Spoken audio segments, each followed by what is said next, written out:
আসসালামু আলাইকুম রহমতুল্লাহি ওয়া বারাকাতুহু।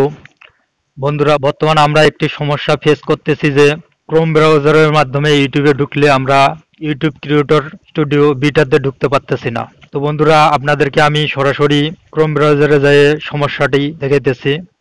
এখান থেকে আমরা যদি ইউটিউবে চলে যাই, ইউটিউবে যাওয়ার পরে আমাদের চ্যানেলের আইকনটিতে ক্লিক করলাম। ক্লিক করার পরে ইউটিউব স্টুডিওতে যদি ক্লিক করি, আমরা আমাদের চ্যানেলের ড্যাশবোর্ডে চলে না যেয়ে সরাসরি আমরা ব্রাউজারে চলে যাচ্ছি। তো বন্ধুরা, কিভাবে এটি সমস্যার সমাধান করবেন সেটা আপনাদেরকে আমি দেখাবো। তো বন্ধুরা, তার আগে একটি কথা বলে রাখি, আপনারা যদি আমার চ্যানেলে নতুন হয়ে থাকেন তাহলে অবশ্যই চ্যানেলটি সাবস্ক্রাইব করে পাশে থাকা বেল আইকনটি বাজিয়ে দেবেন।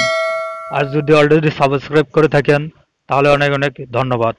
তো বন্ধুরা, এজন্য আপনারা প্রথমে ক্রোম ব্রাউজারে চলে যাবেন। ক্রোম ব্রাউজারে যাওয়ার পরে সার্চিং বারে ট্যাপ করবেন studio.youtube.com। ট্যাপ করার পরে আপনারা যদি সার্চ করেন তাহলে আপনারা সরাসরি ইউটিউব স্টুডিও বিটা দিয়ে আপনাদের ড্যাশবোর্ডে চলে যেতে পারবেন, যার পরে আপনারা এখান থেকে আপনাদের চ্যানেলে যে কোনো কাজ করতে পারবেন। তো বন্ধুরা, এই ছিল আজকের টিপস। আমার ভিডিওটি ভালো লাগলে অবশ্যই একটি লাইক, একটি কমেন্ট এবং চ্যানেলটি সাবস্ক্রাইব করার অনুরোধ রইল। সবাই ভালো থাকবেন, সুস্থ থাকবেন। আল্লাহ হাফেজ।